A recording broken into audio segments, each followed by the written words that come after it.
Šiandieną startuojam su paskaita klimato iššūkiams atsparūs miestai, kraštovaizdžio architektūra ir kempinio miesto sprendimai, bet plačiau apie tai ir pačią lektorę pristatys jau mūsų moderatorius Donatas Baltrušaitis, o aš tik tai noriu pasakyti, kad nuotolinių paskaitų ciklas miesto atsparumas inicijuotas reaguojant neišvengiamai ir Lietuvos laukiančius iššūkius, tiek dėl kaitros, tiek dėl perteklinio lietaus vandens momentinio smūginio ir potvinių galimybės, ką jau patiria ir mūsų šalies vakaruose esančios vietovės, ar ne, mes jau ne pirmą rudenį girdime ir apie skęstančią Klaipėdą, ir pavasarį, ir vasarą visai būna jau ir Kretinga, ir Priekulė, nes tikrai jau yra tos grėsmės realios. Bus paskaitų ir apie tai atskirai, Giedrė Godienė kalbės savo paskaitoje. Na, turiu tiesiog paminėti, kad organizatorius yra Architektūros kokybės vystymo asociacija, finansuoja Lietuvos kultūros taryba ir jau man nurodyta AKO Nord įmonė, o mūsų ištikimas partneris yra žurnalas Statyba ir architektūra ir jų portalas esa.lt. Tai yra tie ramščiai, be kurių tikrai tokių paskaitų negalėtumėm suorganizuoti.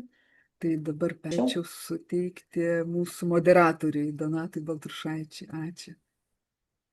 Taip, tai manau, kad jau dabar galėtume pradėti diskusiją, bet iš tiesų gal pasilikime po paskaitos. Klausimų tikrai yra nemažai, bet akivaizdu, kad kraštovaizdžio architektūra kaip disciplina smarkiai skverbėsi ir yra labai reikalinga su specializuotais profesionalais, specializuotomis žiniomis ir labai džiaugiuosi, kad Aida Štelbienė iš tikrųjų prikviečia žmonės apie tai kalbėti ir tikrai nusimato labai įdomus paskaitų ciklas ir pats džiaugiuosi galėdamas bent moderuoti šias paskaitas ir bandysim užvesti tą diskusiją ir kalbėtis jau po paskaitos. Tai apie pačią lektorę Giedrė Pozinauskienė. Tai ji yra architektė, kraštovaizdžio architektė, dėstytoja ir kraštovaizdžio instituto Jungtinėse karalystėje atestuota narė. Ji turi patirties bendrojo planavimo ir viešosios erdvės projektavimo srityse, rengusi projektus nuo pradžios iki pabaigos, iki realizacijų. Giedrė turi dvigubą architektūros ir kraštovaizdžio architektūros kvalifikaciją. Studijuodama architektūrą Vilniaus dailės akademijoje, ji ugdė savo konceptualų mąstymą, dizainą, vizualinio bendravimo įgūdžius, tačiau būtent aistra sodininkystė ir domėjimasis miesto ir gamtinės aplinkos sintezėmis atvedė ją į Londoną, kur ji įgijo kraštovaizdžio architektės magistro laipsnį. Čia jos alma mater, University of Greenwich. Taip pat Giedrė dirbo Al-Handasah, rengė daug didelio masto bendrojo planavimo projektų artimuosiuose rytuose ir prisidėjo net prie Abu Dabio miesto viešosios erdvės projektavimo gairių.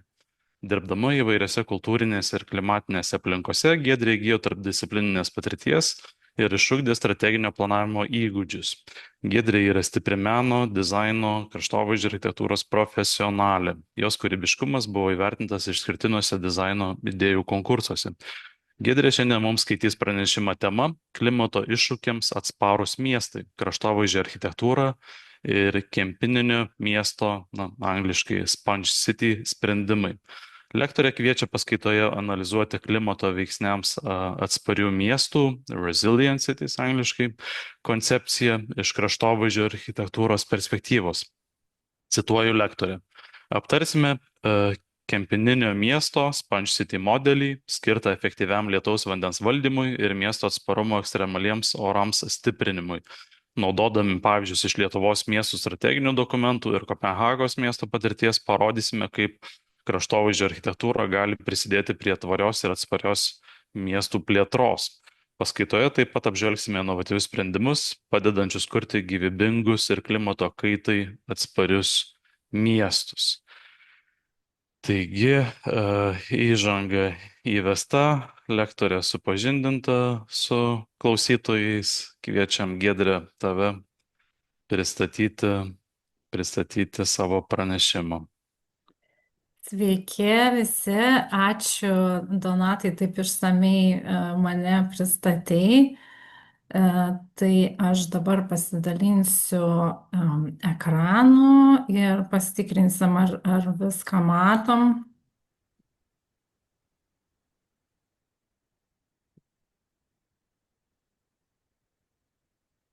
Ar matot mano ekraną dabar? Taip.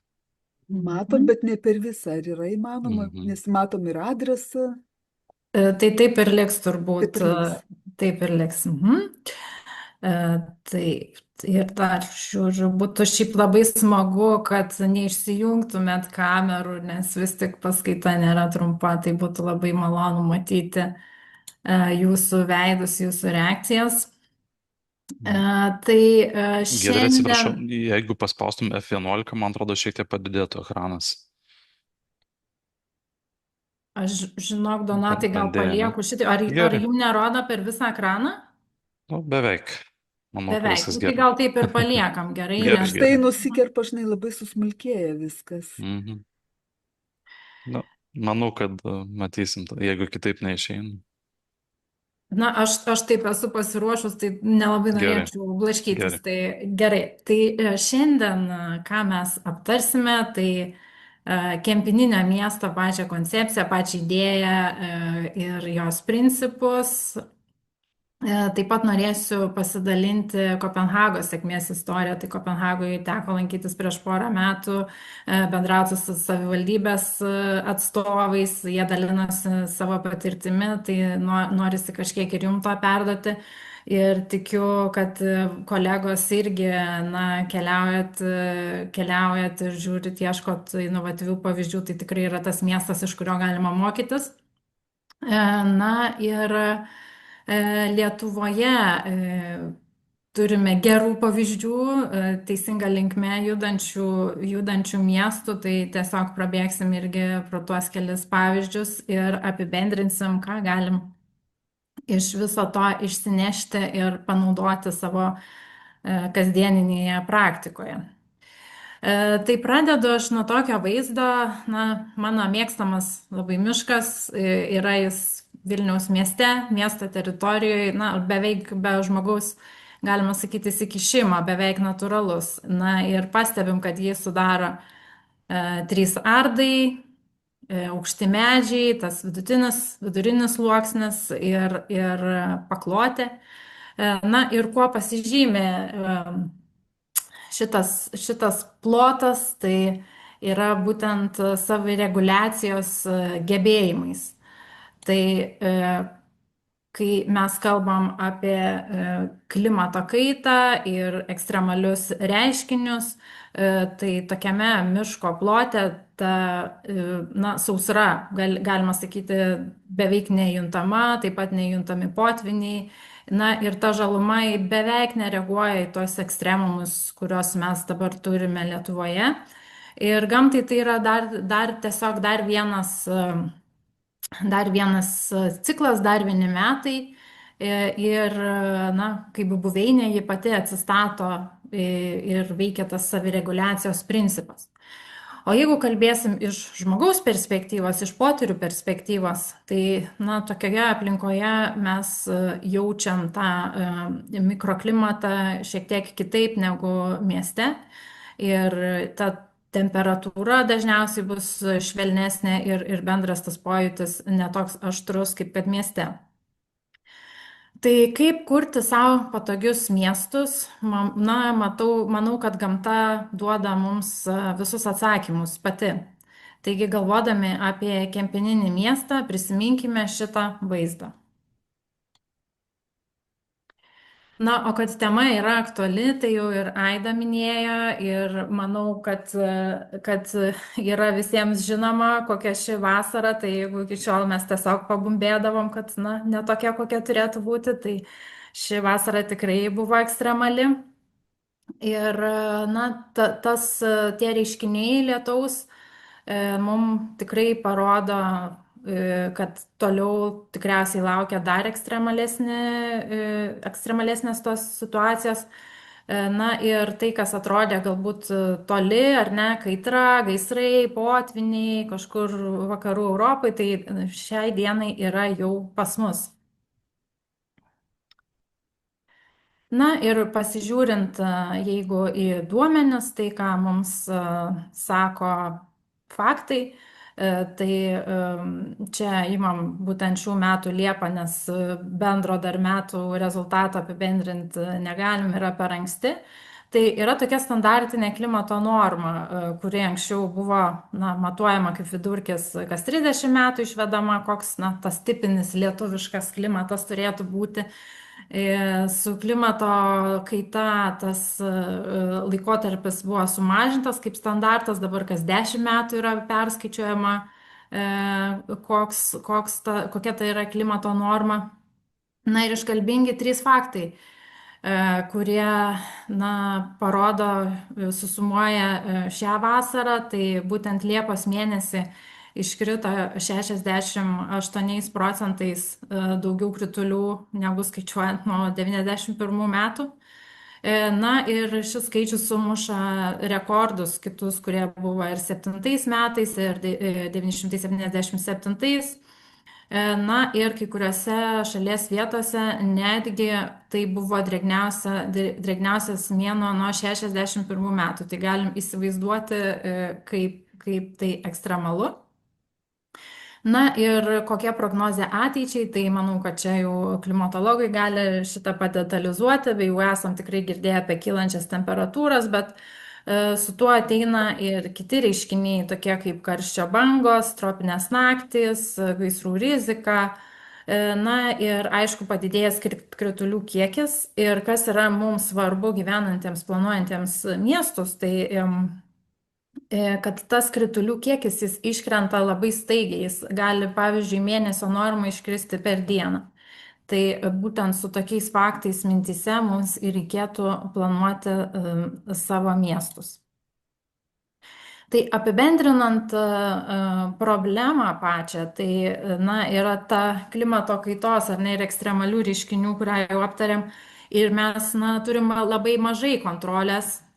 Ir tiesiog gyvenam su užtvindimais, su sausrom sekančiom iš paskos, ir taip pat kaip rezultatas yra ir infrastruktūros įvairūs pažeidimai, žmogaus gyvenimo mieste komfortas sumažės ir lygiagrečiai prarandamos ekosistemos.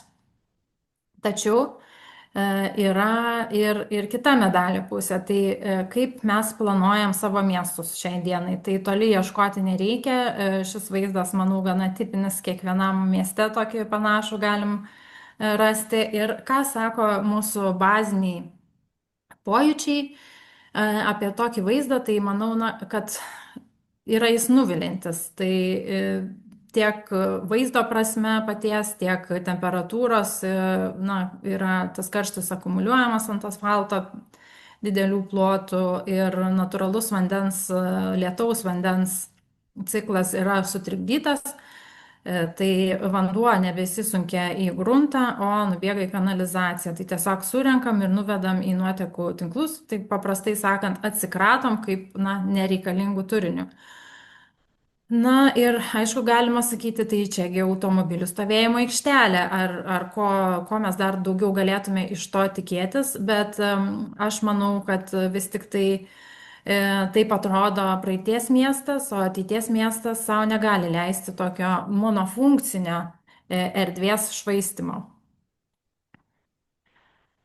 Na ir kalbant apie tą antrąją problemos sudedamąją dalį, tai yra būtent mūsų pačių suvokimo ir ta projektavimo, kaip specialistų projektavimo kultūra, kad mes į lietų, į vandenį nežiūrim kaip į resursą. Tai tipinis tikrai yra pavyzdys, kad gavę naują teritoriją ar projektuojam pastatą ar sklypą, mes žiūrim ten, tarkim, į apšviestumą, saulėtumą, į vaizdus, norimus, nenorimus. Topografiją dažniausiai vertinam ne kaip privalumą, o kaip trūkumą, ir kažkodėl linkstama į išlyginimą sklypo, kas irgi po to turi neigiamą rezultatą. Na ir taip jau suprimityvintai, ką mes darom su vandeniu lietaus. Tai suskaičiuojam, kiek jo iškris sklype ir parenkam pagal tai vamzdžio apimtį. Ir kuo greičiau surenkam ir kuo greičiau nuvedam į tinklus ir čia vandens istorija baigta. Ir tokiu būdu turim, problemą, kuri akumuliuojasi. Tai mes iš savo sklypo vandenį pašalinam, toliau turėsim sklype sausrą, o tas nukeliaujantis vanduo, tai dažniausiai pateks į gatvę, gal į kažkur gretimą žalią zoną, galbūt pas kaimyną į rūsę ar kažkur kitur kieme. Tai, tas gaunasi toksai kaip ir atsakomybės perkelimas, kad mes to vandenio atsikratom. Ir tokios filosofijos rezultatas, kad pačiame sklype mes turim didelius ekstremumus ir atsakomybė perkeliama savivaldai. Tai toliau galim sakyti, kad vienas toks ydingas projektas pastebimo kažkokio labai neigiamo poveikio miestui galbūt ir neturėtų, bet kai mes visi kartu darom tokius projektus, tai kyla reali grėsmė, kyla akumuliacinis poveikis, tai daug mažų blogų projektų akumuliuojasi ir tampa didžiulė našta savivaldybei. Galbūt mūsų Lietuvos miestuose dar taip labai nepasireiškia savivaldybės lygmenių, bet pavyzdžiui, galiu pasakyti, teko gyventi Londone, tai tarkim savivaldybė išplatina žinutę, kad nuo šiandien yra draudžiama naudoti vandenį sodo savo laistymui ir bus skiriamos baudos. Tai galima įsivaizduoti, kad tas vandens resursas jis nėra, kaip čia, neišsenkantis, jis gali išsekti ir pasekmės yra tokios, kad tenka apriboti geriamo vandens netgi suvartojimą didžiuosiuose miestuose. Tai toliau apžvelgsime bendras tokias tiesas, bendrus sprendimus, koks tai galėtų būti atsakas į šią lietaus valdymo problemą ir kaip tai daryti atsakingai. Tai tvari vandentvarka ir vakaruose pats tos idėjos startas, pati pradžia vakarų šalyse daugmaž panašių laikotarpių. Tai aš šiek tiek pasižiūrėjau, tai kažkur apie 90-uosius metus prasidėjo Jungtinėse Amerikos valstijose kaip mažo poveikio aplinkai sprendimai. Taip pat Australijoje daug yra nuveikę Jungtinėje karalystėje specialistai, tai tas vadinamas SUDS arba Sustainable Drainage Systems, tvarios lietaus vandens nutekėjimo sistemos. Taip pat skandinavai ir šiandien jau kelis kartus nuskambėjo Sponge City terminas, tai jis vis tik tai šiek tiek vėliau atsirado, tai būtent Kinijoje, būtent žinomas todėl, kad yra masiškai praktiškai įgyvendinamas, tai nors tai įvyko vėliau, apie kažkur 2013-2015 metai pradžia. Ir aplinkybė turbūt palanki, galbūt Kinijos miestams ir yra tai, kad lengva miestą statyti teisingai nuo pradžių, ar ne, kai mes gyvenam miestuose, kurie jau yra seniau išvystyti, tai tuos klaidas taisyti yra sunkiau. Tai patys terminai, man atrodo, kad lietuvių kalboje dar nėra nusistovėję ir aš kiek matau ir skirtingų produktų, inovacijų, tiekėjų ir kūrėjų, tai tie terminai skiriasi ir tiesiog verčiama yra iš anglų kalbos, tai aš manau, kad su laiku tai dar nusistovės.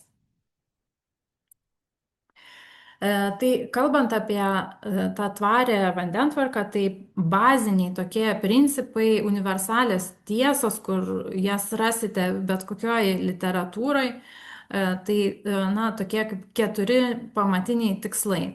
Tai kuriuos tarsi pasiekus mes mažinam potvynio riziką ir apkrovas tradiciniam lietaus nuotekų tinklui.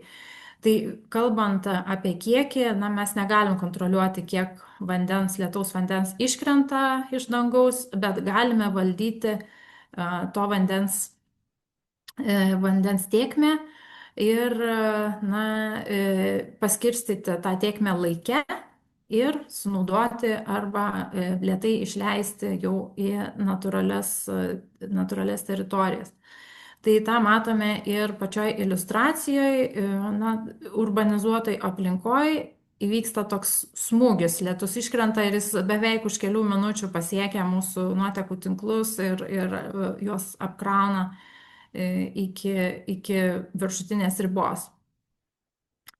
Tai mūsų tikslas, na, būtų imituojant natūralius gamta grįstus sprendimus, leisti vandeniui lėtai filtruotis, sušvelninti tą srautą ir tą vandenį nukreipti ir panaudoti. Kartu su to kiekio kontroliavimo priemonėm gaunam ir tokį kaip antraeilį rezultatą, tai vandens kokybė. Vandens kokybė gerėja, nusistovi įvairios nuosėdos, teršalai ir jeigu mes naudojam įvairias biofiltracinės priemonės, tai kartu kalbam ir apie želdinius, o su želdiniais ateina pas mus į miestus ir bioįvairovė, tai įvairūs vabzdžiai, paukšteliai, fauna, flora, žodžiu, tai yra neatsiejama nauda. Ir aišku, kartu rekreacinė vertė žmogui, tai, na, matyčiau tai visus tos 4 elementus kaip didžiulę naudą ir sinergiją. Tai kalbant apie vandens kelią, ką mums reikėtų taip visiškai suprimityvintai, kalbant, kaip elgtis sklype, projektuojant pastatus ar kažkokius kitus elementus, tai prioritetas yra infiltracijai į gruntą. Tai vandenį panaudojam ten, kur jisai iškrenta. Tai jeigu krenta ant pastato, tai naudosim žalius stogus, jeigu krenta ant kietų dangų, tai kietos dangos turėtų būti laidžios vandeniui, stengiamės žaliuosius plotus panaudoti. Ir tokiu būdu sulėtėjęs srautas, tai tokiu būdu mes laimim laiko, sulėtėjęs srautas patenka į tinklus toliau daug lėčiau. Na ir tada naudojamos užlaikymo įvairios priemonės, tokios kaip šlabalės, įvairūs tvenkiniai, lietaus sodai ir naudojami įvairūs želdiniai. Taip pat vertėtų paminėti pakartotinį panaudojimą. Tai laistymas žaliųjų plotų kaip gan ir akivaizdus būtų, bet mūsų praktikoje turbūt naujas požiūris būtų į pakartotinį panaudojimą techniniam reikmėm. Tai galėtų būti įvairios pramoninės technologinės reikmės, buityje, tai tarkim skalbimo mašinos, tualetų nuleidimas, tai yra kitose šalise, tai jau yra taikoma praktika, kai tas grey water, black water, žodžiu, yra panaudojama. Taip pat gaisrinės saugos rezervuarai ir kitos įvairios reikmės, kaip tarkim miesto viešų erdvių, tarkim aikščių, ar ten plovimas, ar gatvių plovimas ir panašiai. Na ir tik tai kraštutiniu atveju mes perteklių galime išleisti į tos įprastus tinklus, bet čia jau kiekis visai kitas, minimalus. Ir paskirstimas laike reiškia, kad mums nereikia tos požeminės infrastruktūros plėsti. Kitas svarbus momentas tai yra efektyvumas žaliųjų plotų. Tai ne visi žali plotai yra vienodai efektyvūs ir čia kalbam ne tik tai apie vandens sugeriamumą, bet taip pat apie ekologinį potencialą. Tai trumpai šienaujama veja turbūt yra pati skurdžiausia iš visų šitų pavyzdžių. Ir nuo ko tai priklauso, ne? Tai žinom, kad akivaizdžiai matosi antžeminės dalies masė visiškai skirtinga ar tai turim pievą, ar turim miško tipo kažkokį tai plotą. Bet taip pat skiriasi ir šaknų sistemos gylis ir kartu dirvožemio struktūra, tai kas ir turėtų ar ne kaip kempinė sugerti ir užlaikyti tą vandenį. Tai būtų siekiamybė bet kokiam žaliam plote, kurį mes galim sau leisti sklype, įtraukti kuo daugiau didelio augumo medžių, intensyviai želdinti kiek įmanoma. Na ir norėjau dar paminėti tokį kaip ir išvaizdos momentą, aspektą. Anglų kalboje tai vadinama level of appearance, tai lietuviškai gal, nežinau, prižiūrėtumas, pati išvaizda ar prižiūrėtumas. Tai kai mes kalbam apie funkciją, tai visi šitie trys pavyzdžiai gana vienodai tą funkciją atlieka, galbūt trumpai nupjautoj vėjoj vanduo teka greičiau, bet iš principo jis vis tiek užsilaiko ir infiltruojasi kažkiek tai į gruntą. Tačiau turim skirtingą tokią vizualinę išraišką, skirtingą želdinių pasirinkimą, kuo mes užpildome tos tvarios vandentvarkos sprendimus. Ir viename spektro gale tai būtų toks naturalistinis vaizdas, tai ką matom natūralioje gamtoje, įvairios šlapynės, drėgnos pievos. Ir tokiam tipė būtų akcentuojama pati ekologija, biologinė įvairovė ir kažkaip manau, kad klaidingai būtų klijuojamas toks ir stereotipas, esam girdėję, kaip žmonės vadina šabakštynu. Tai būtent taiko tai tokiai nesukultūrintai, žmogaus nesukultūrintai gamtai.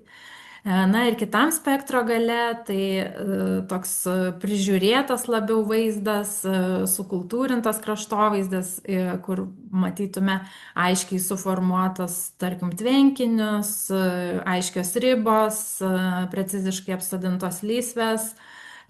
Na ir tokie sprendimai, jie vizualiai vis dar yra mums galbūt labiau priimtini urbanizuotoje aplinkoje, mūsų miestų želdynuose. Na ir atsitrenkiam tarsi į tokį suvokimą, kad mes tos vertingos ir natūralios gamtos tarsi mieste kaip ir nenorim dėl estetinių savybių. Bet iš tiesų gamta savaime jinai natūraliai yra tvarkinga, veikia pagal savo nusistovėjusius dėsnius ir turbūt vertinti vien iš to vizualinio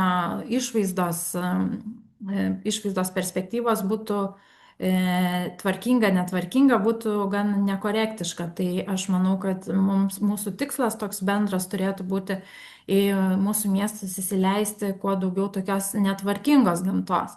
Ir kokios iš to išplaukia naudos, tai šiek tiek dar paplėtosiu vėliau. Bet trumpai, tai natūrali gamta mums kainuoja pigiau, elementariai priežiūra yra paprastesnė, jos reikia mažiau, taip pat pigiau kainuoja ir pats įrengimas. Tai toliau norėčiau galbūt paminėti, tik labai trumpai priminti, aš manau, kad čia nėra nauja informacija, tik tai dažnai nueinanti galbūt į antrą planą, tai ekosisteminės paslaugos želdinių teikiamos, tai galbūt ne visos mums yra vienodai svarbios, kalbant apie miesto situaciją. Tai už miesto galbūt aktualiau būtų palaikymą ir aprūpinimą, taip kaip tarkim mes gal nelabai žiūrim į fotosintezę kaip į kažkokį labai aktualų procesą vykstantį mieste, ar ten tarkim maisto produktų auginimą ar ne, bet kas mums iš tiesų yra labai labai svarbu, tai būtent tos kultūrinės ir reguliavimo funkcijos, be kurių tikrai neįsivaizduojam savo miestų kaip tinkamų žmogui gyventi. Na ir pereinam turbūt jau į tą pavyzdį Kopenhagos sėkmės istorijos. Tai Na, matom antraštę skambę, kad Kopenhaga tampa pirmąją pilnai įgyvendinusią tą Sponge City kempininio miesto idėją. Ir taip, na, buvo ne visada, tai kas galbūt domėjosi Kopenhagos istorija, tai ne visada buvo dviračių miestas ir 20-ojo amžiaus vidury, kaip ir dauguma Europos miestų, viską darė automobiliams, platino gatves ir dviračių infrastruktūros mažėjo. Ir toliau vystantis, na, visuomeniai su įvairiom ekologiniam naftos ir panašiai krizėm, visuomenė reikalavo pokyčių ir maždaug taip 70-80 Kopenhaga pradėjo tiek ir tą dviračių tinklą plėtoti, orientuotis į tvarų transportą, tvarų judumą ir kartu plėtė savo žaliųjų erdvių tinklą. Ir 2000-aisiais ta tvarumo politika įgavo pagreitį tiek per investicijas, per finansavimą, tiek ir, na, iš tokio strateginio planavimo lygmens. Tai kalbant apie pačios Kopenhagos situaciją, tai iš klimato perspektyvos kontekstas yra, na, dvigubas pavojus. Tai prognozuojama, kad iki 2100 metų pakils vandens lygis jūros apie metrą, kas, na, yra gan dramatiška, ir 55% daugiau kritulių žiemos metu, tai irgi, na, gan dramatiškas pokytis. Tai Kopenhaga yra savo struktūrą gan panaši turbūt į Klaipėdą, yra gan plokščia ir vandenį, kurį mes matome planiniai struktūrai ir sukūręs ir kontroliuoja žmogus, yra tik viena galbūt tokia natūralesnė upė. Na ir kombinuota nuotekų sistema, na, ne visada geba susitvarkyti su intensyviu lietumi ir kai būna perkrauta, užtvindo miesto paviršių. Na ir kaip tai atrodo. Tai 21 metais vasarą buvo tokia liūtis, kad visi buvo šokiruoti, rūsiai užlieti, didžiulė finansinė žala, tai iškrito 15 cm vandens per porą valandų ir padarė 1 milijardą eurų žalą. Ir, na, man kaip ir skaičiuojama, kad manoma, kad ta liūtis, jos tikimybė yra 1 kartą per 1000 metų ir ji būtent nutiko 11 metais. Ir tai yra labai svarbus veikėjas, ta stichinė nelaimė, nes ji paskatino imtis priemonių. Tai vanduo teka žemyn, ne visi žinom, bet koks yra atsakas. Tai 12 metais Kopenhagos miesto savivaldybė pasiruošė tokį kaip Cloudburst Management Plan, tai ekstremalių liūčių valdymo planą, kur savo visą miesto teritoriją susiskirstė į tokius 7 rajonus, regionus, kaip catchment areas, na, tokius vandens surinkimo baseinus, kuriuose numatė pagrindinės kryptis, kaip galėtų būti viešose erdvėse, tokiuose kaip parkai, ne, kaupiamas tas vanduo ir nukreipiamas tada į kitus infrastruktūros elementus, kad išvengti tokių liūčių, kaip buvo 11 metais. Na ir tie savarankiški 7 rajonai turėjo numatytas pagrindinės tas savo erdvinės kryptis. Toliau sekė galimybių studijos kiekvienai tai zonai atskirai, kiekvienam rajonui atskirai, tai čia vis dar buvo planavimo lygmuo.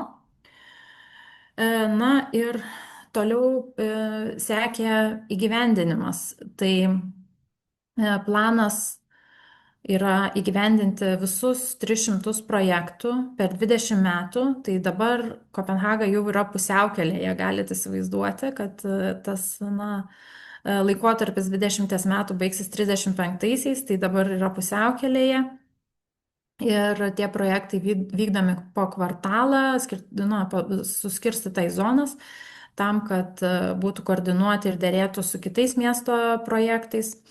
Na ir prioritetai yra, kur didžiausia rizika užliejimo, tos karštosios zonos ir sprendimai per atvirą vandens srautų valdymą, tai reiškia paviršiuje, per gatvėse, parkuose, įvairios kaupimo zonos, tvenkiniai, netgi leidžiamas vanduo kauptis įvairiuose stadionuose, žaidimų aikštelėse, įgilintose kiemuose. Na ir kur ta atvira erdvė nėra įmanoma, tai ten požeminiai tuneliai ir rezervuarai naudojami. Tai kaip visa tai virsta tikrovė, tai tikrai, na, įstabu, kad visi 300 projektų jau yra patvirtinti ir laukia savo įgyvendinimo. Ir šiek tiek noriu parodyti galbūt tokių didžiausią įspūdį palikusių projektų, šiek tiek apie juos papasakoti. Karins Minde Aksis ašis, tai gyvenamajam rajone esantis viešosios erdvės projektas ir jis veikia, na, gana paprastai. Tai aplink esanti pieva surenka lietaus vandenį ir tarsi dirbtinė tokia upės vaga išreikšta per plytų tą grindinį geltonos ir rausvos spalvos surenka tą vandenį ir, nu, kaip ir upė, vis platėdama, tekėdama žemyn, atveda į galutinį tašką, kur lėtai filtruojasi į gruntą. Tai iš tiesų yra įspūdinga pati estetika ir man atrodo, kad mūsų kontekste gal šiek tiek ir neįprasta, kiek daug yra leidžiama gamtai pačiai spręsti, kaip ji atrodys ir tiesiog palikta natūraliai kolonizuoti įvairioms rūšims, kurioms natūraliai tinka tokias teritorijos. Tai tas, na, lietaus vandens kelionė yra išryškinta per tą upės vagą ir pakeliui žmogus keliaudamas, lankydamasis šioje vietoje, randa įvairių veiklų erdvių ir kartu gali tyrinėti tą lietaus aspektą, jisai yra eksponuojamas. Kitas inovatyvus projektas įgyvendintas 19 metais, irgi visai netoliese nuo prieš tai buvusio. Tai pradiniai situacijoje gyvenamųjų namų zona, kuri tiesiog turėjo žalią pievelę tarp dviejų gatvių, kaip vadinama pilka šunų vedžiojimo pievelė, be didelės kažkokios veiklų programos ir panašiai. Tai kartu su vietos gyventojais, jų įsitraukimu, buvo sukurti tokie kaip ir 8 baseinai, kuriuose kiekviename skirtingos veiklos numatytos. Tai tiek bendruomenės, na, toks kaip ir daržas, paplūdimys, drugelių sodas ir įvairios skirtingos temos. Tai esant, na, normaliems orams, žmonės naudojasi šią viešą erdvę įprastai, o esant ekstremaliai liūčiai, į tuos baseinus susirenka vanduo nuo gretimų pastatų, nuo šaligatvių. Tiesa, čia verta pasakyti, kad nuo gatvės važiuojamosios dalies vanduo surenkamas atskirai, į atskirą tą 8 baseiną. Tai ten savivaldybė šiek tiek ir testuoja, kaip veikia gamta, kai ją visiškai nesikiša ir kaip jinai išgyvena, kai ją nukreipiamas, na, užterštas vanduo, galim taip sakyti, tiesiogiai nuo važiuojamosios dalies, nuo gatvės. Tai čia irgi, na, toks įdomus gan sprendimas, kaip valdyti tą taršą. Ir čia projekto atstovai iškalbingus faktus mini, kad šita buvusi žalia pievelė, dabar esanti puikia vieša erdvė, turi gerokai 5 kartus daugiau naudotojų ir taip pat daug daugiau žmonių naudojasi ją pėsčiomis, tiesiog grinai tranzitui. Ir aš manau, kad tai yra labai iškalbinga, kaip toj pačioj erdvėje, išsaugant esamus medžius, galima atnešti naujų eksperimentinių funkcijų ir taip pat suvaldyti lietaus perteklių. Na ir šiek tiek kitoks gal pavyzdys, neradau nei kas autorius, tiesiog gyvenamųjų namų kvartalas, visiškai naujas, naujai pasodinti želdiniai. Ir želdiniai prie pat fasado, ko turbūt dažnai mes Lietuvoje bijome, tai sodinti medžius prie fasado. Ir gamta visiškai nesukultūrinta, savo tokia visiškai natūralia gaivališka forma, įsileidžiama prie pat terasų ir taip pat formuojami lietaus sodai, tokios daubos, tai nuo stogų, nuo terasų vanduo susirenka į tas daubas čia pat prie žmogaus ir jis yra eksponuojamas tas vanduo, bet kartu kuria tokią privačią, jaukią atmosferą, kur tikrai užtenka vietos visiems naudotojams ir visoms funkcijoms. Dar vienas projektas, kuris galbūt jau jums ir matytas kažkur, Remise Parken, tai pasižymi galbūt tuo, kad buvo orientuotasi tiek į tą socialinį tvarumą, kad sukurti, išlaikyti esamas funkcijas, orientuotis į bendruomenę, jos poreikius ir taip pat atnaujinti tą parką, erdvę, sukuriant saugią aplinką toms bendruomenės veikloms.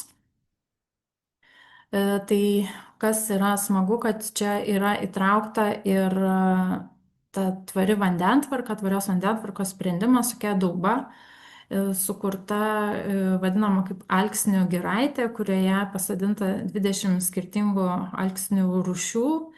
Ir kol kas tie sodinukai dar nauji, bet aš įsivaizduoju, kad ateityje tikrai bus unikali atmosfera šioj dauboj.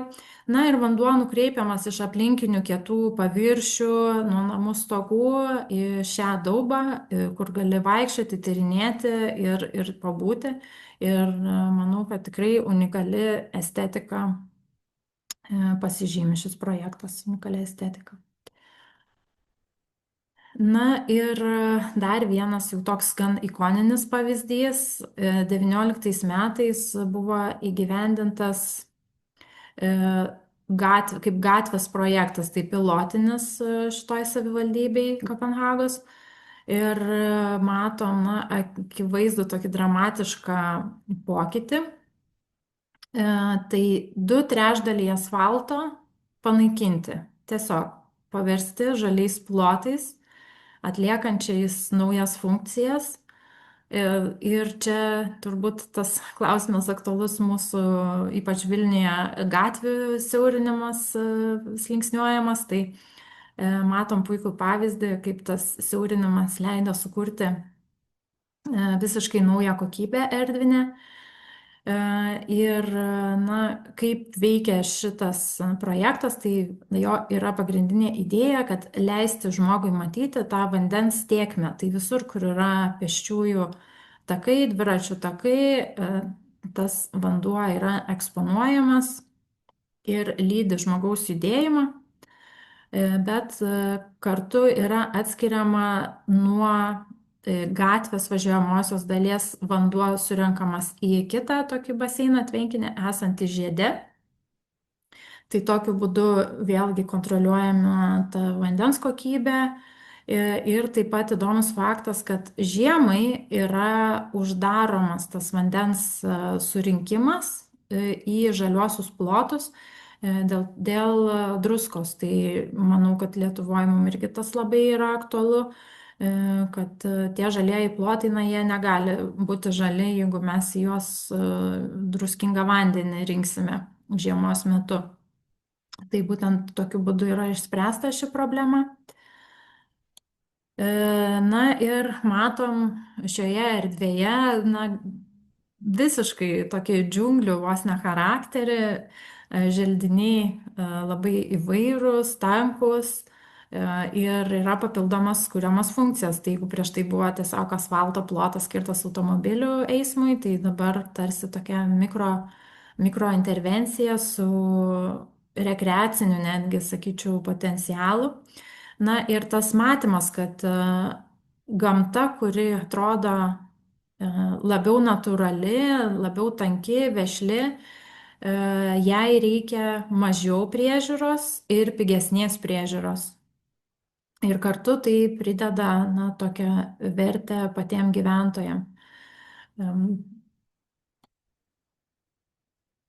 Dar vienas projektas, tai čia jau visiškai naujas, dar nebuvo atidarytas, buvo statybų aikštelė, kai lankiausi. Tai 24 metais tik tai įgyvendintas ir panašių pievelių mes labai daug galim rasti ir Lietuvoje tarp daugiabučių. Tai ir čia, na, 50 metų statybos toks socialinio būsto kvartalas. Ir trumpai šienaujama veja, šiek tiek medžių, jokios konkrečios funkcijos nėra. Žmonės kovoja dėl vietos pasistatyti automobilį, skundžiasi, kad yra nesaugu. Na ir Kopenhaga nusprendžia transformuoti šitą vėjos plotą į, na, tokį žaismingą, vešlų parką, kuris kartu tarnauja kaip ir bioįvairovės tokia buveinė ir yra užpildytas įvairiom meno formom. Tai kaip ir patys autoriai sako, kad forma čia seka gamtą, tai yra sudaroma aplinka, kurioje gali vystytis visos gyvybės formos, tai ne tik žmogus, bet ir augalija, ir gyvūnija, ir visiems čia užtenka vietos.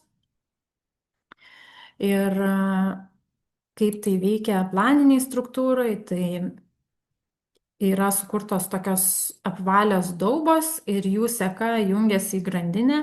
Lietaus metu vanduo susirenka, užtvindo tas daubas. Ir kaip minėjau, kiekviena gyvybės forma randa čia savo vietą.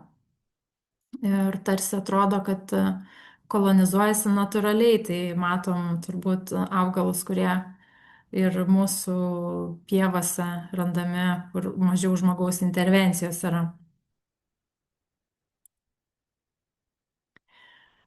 Ir vandens kelionė taip pat, jie kaip ir prieš tai minėtose projektuose, na, yra išaukštinama, tai kaip rezultatas, kaip, na, toksai mums reikalingas resursas, jis yra eksponuojamas ir šis projektas jau parodė, kad, na, sugeba surinkti tiek lietaus vandens, kiek buvo planuota. Ką dar aš norėjau Jums paminėti, tai būtent apie priežiūrą jau kelis kartus sakiau, kad reikėtų turbūt orientuotis ar ne ir mes norėtume tos mažesnės, pigesnės priežiūros. Ir šitas pavyzdys labai gerai iliustruoja. Čia birželis, vasara, sausa, lietaus ilgai nebuvo. Ir visa ta pieva trumpai šienaujama, kur irgi kainuoja resursus tą trumpumą tokį palaikyti.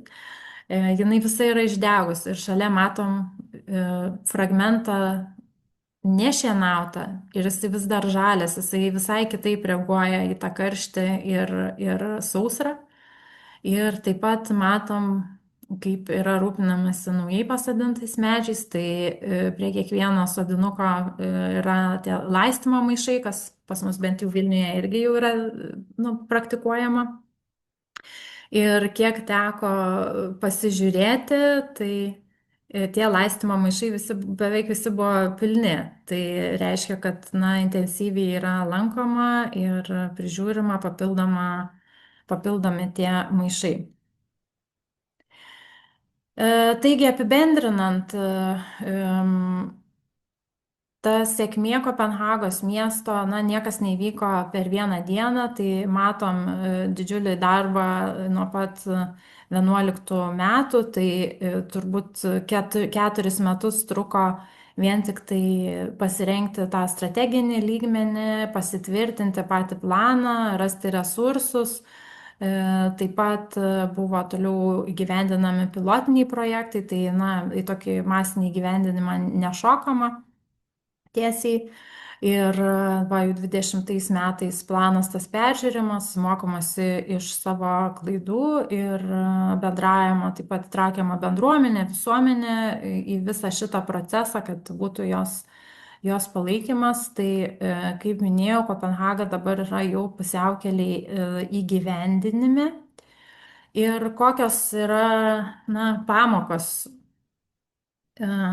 pačios savivaldybės, turbūt taip, sakykime, suformuluotos, kad pradžia tai, na, visi susiduria su žinių stoka, tai to know-how nėra patirties ir galbūt mes visi kaip specialistai įpratę kažką daryti daug metų vienodai ir staiga turim daryti priešingai.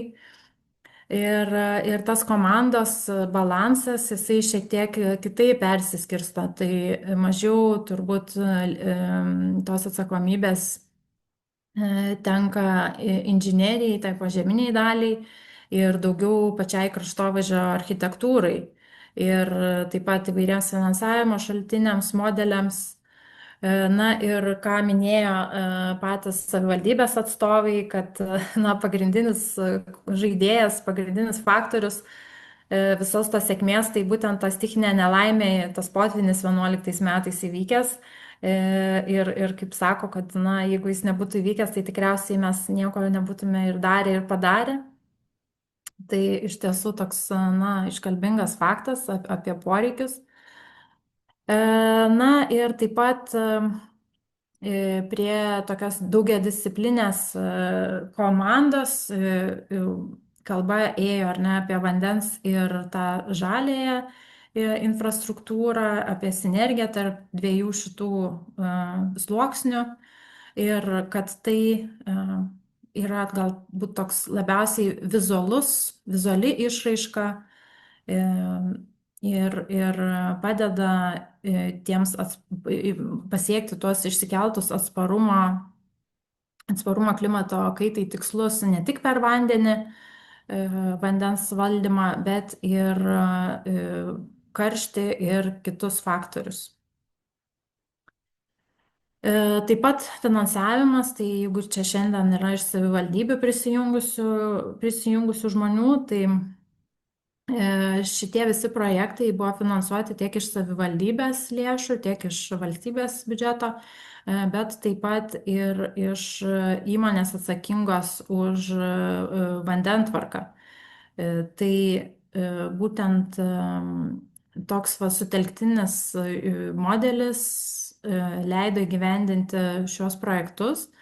Ir kaip minėjau, ta investicijų vertė yra apie 2 milijardai eurų, bet prisiminkim, kad žala per 2 valandas iškritusio vandens yra 1 milijardas padaryta. Tai manau, kad tos investicijos tikrai atsiperka, o taip pat tos vandentvarkos įmonės, miesto įmonės atstovas teigia, kad jie finansinę tą dalį vertino prieš projektus įgyvendinant ir po projektų įgyvendinimo.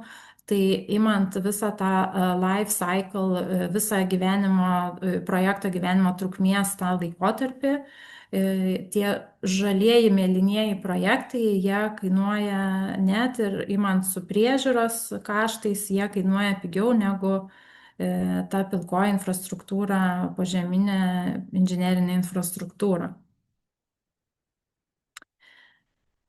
Tai ir aišku, tai kadangi vieša iniciatyva, tai svarbus yra ir politinis patvirtinimas, palaikymas ir tas ryšys turbūt su visuomenė.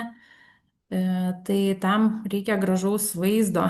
Tai būtent kraštovaizdžio architektūra gali tą gražų vaizdą, gražų pažadą sukurti. Na ir Lietuvoje pasižiūrėti galėtume irgi keletą sėkmingų pavyzdžių. Tai man teko prisidėti prie kelių Lietuvos miestų žalinimo planų rengimo. Tai mane pakvietė prisijungti Bluma, tokia įmonė labai, kurią vertinu kaip inovatyvę ir atnešančią naujas idėjas į mūsų kontekstą. Tai mes kartu ruošiame Klaipėdos miesto, Jonavos ir Tauragės žalinimo planus. Tai čia tokia kaip ir Europos komisijos skatinama iniciatyva pasirengti didesnius miestus, na, tokius strategiją, kur, kaip ir ką reikėtų žalinti ir kaip įgyvendinti. Ir tam yra finansavimo priemonės. Tai čia gal labai nesiplėtosiu, bet tiesiog paminėsiu, kad pagal gyventojų tankį, tai turi būti didelis tankis ir turi būti santykis žaliųjų erdvių ir žaliųjų plotų ir tų antropogeninės kilmės plotų irgi santykis, žodžiu, kad yra finansavimas į kietųjų dangų, orientuotas į kietųjų dangų mažinimą ir žaliųjų plotų plėtrą, tos biologinės įvairovės būklės gerinimą ir atstatymą. Tai vienas iš tų žalinimo planų, prie kurio prisidėjau kaip kraštovaizdžio architektė, tai Tauragės miesto. Ir pateikiu čia kelis tik tai fragmentus. Šitie dokumentai yra prieinami viešai, tikrai galite pastudijuoti savarankiškai. Bet galbūt man asmeniškai toks labiausiai įstrigęs pavyzdys tai atgimimo aikštė. Yra Tauragės pačiam centre. Ir ten, kai lankėmės, tai vaizdas toks gan liūdnas buvo ir daug kietų dangų, toks atviras plotas, mažai žmonių ir gal tokia želdinių paletė, tokios, sakyčiau, ribotos kokybės galbūt. Ir, reprezentacinė funkcija tos aikštės yra, bet vis tik tai didelių švenčių ir kažkokių masinių renginių čia, manau, kad nevyksta, nes Tauragė turi kitas aikštės visai netoliese, kur vyksta tas miesto šventės. Tai čia matom šiai aikštei, ką mes pasiūlėme. Tai gan dramatiškas pokytis, kuris įneša didžiulę masę naujų želdinių, didelių medžių ir išlaiko tą pradinę reprezentacinę funkciją, kur lieka vis dar aikštė su fontanu, su skulptūra. Tačiau visiškai nauja kokybė ateina su želdiniais, su galimybėm naujom aktyvuoti perimetru esančių pastatų pirmus aukštus, kur ten, tarkim, tie verslai galbūt merdėja. Tai, toksai pavyzdys, kur rodo potencialą, kad mes kartais perteklinai naudojam kietas dangas, tiesiog viską išgrįsdami nuo kampo iki kampo ir bijome didelių želdinių, didelių medžių. Tarsi žiūrime tai galbūt dalinai kaip į problemą keliančiai. Ir Jonavos miesto žalinimo planas irgi panaši istorija, panaši aikštė. Manau, kad Lietuvoje tokių aikščių yra nemažai. Išdegusi pieva be aiškios funkcijos. Kitoj nuotraukoje matom žmonės laukiančius eilėje, čia dar prie skiepų 21 metais, bet matom, kad jie tarsi slepiasi, ieško pavėsio prie namo fasado. Ir klausimas, ar tikrai tokie rutuliškos formos globosum klevai yra tinkamiausias sprendimas tokio mastelio aikštei. Tai mūsų pasiūlymas buvo irgi panašus, kad galima padidinti želdinių masę, kuriant tokį mikro parkelį su naujom funkcijom rekreaciniam galimybėm, taip pat išlaikant erdvę renginiam, tai ten miesto eglutė ir panašus masiniai renginiai. Tai visa tai išlieka, tik tai sumažėja perteklinis kietų dangų kiekis ir atsiranda taip norimų želdinių. Na ir Klaipėdos miestas, tai šiek tiek dar ir procese tas rengimas vyksta. Tai Klaipėda, tokia ambicinga gan savivaldybė su savo iššūkiais, kuriuos mes žinom, kai yra miestas uostas ir yra tas užprogramuotas konfliktas tarp gyvenamosios funkcijos ir uosto funkcijos. Na ir žalinimas yra turbūt kaip viena, sakykime, iš tokių priemonių, kuri gali tai padėti išspręsti. Tai šitas planas, kaip ir prieš tai rodyti planai, yra grįsti duomenimis, tai viešai prieinami duomenis, kurie liečia tiek įvairius sociodemografinius aspektus, tiek planavimo, susisiekimo, tiek ir įvairių tų biologinės įvairovės, tarkim, medžių ten lajų padengimo aspektus. Tai čia galbūt ištraukiau tokius iškalbingiausius momentus, tai paviršiaus karščio sala ir matom labiausiai galbūt raudonus taškus, tai beveik visose situacijose tai būna didelio mastelio pramoniniai plotai, bet taip pat prekybos centrai. Na ir tai labai koreliuoja su nelaidžių dangų paviršiais ir matom taip pat medžio lajų padengimas, tai irgi tiesiogiai turi įtaką karščio salų susidarimui. Na ir vien tik tai duomenimis turbūt nereikėtų pasikliauti, ar ne, yra svarbu, ką sako žmonės. Tai Blumo kolektyvas išvystė tikrai tokią sistemą, kaip įvertinti tos objektyviai ir viešai prieinamus duomenis, bet kartu kaip ir atsižvelgti į tai, ką sako gyventojai, o gyventojai sako kitus dalykus, negu kad rodo duomenis. Tai šiaip yra įdomu, kad gyventojų apklausos rezultatai parodė, kur gyventojai daugiausia leidžia laiko ir tai labiausiai yra, kaip ir taškiniai tokie momentai, dažniausiai viešosios erdvės, įvairūs parkai, centrinė miesto dalis. Tačiau, kai eina kalba apie tokių pagrindinių problemų apibendrinimą, tokių kaip, tarkim, kur ten telkėsi lietaus vanduo, triukšmas, trūksta pavėsio, želdinių, galbūt kažkur yra nesaugu ar netvarkinga, tai tie rezultatai apibendrinti labiau panašus, kad yra kaip linijiniai, tarsi kur žmogus keliauja, jo judėjimo trajektoriją seka.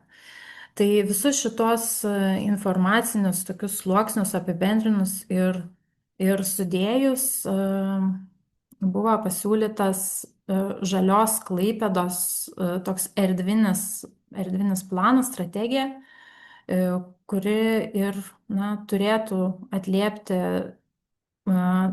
tuos pagrindinius miesto trūkumus. Tai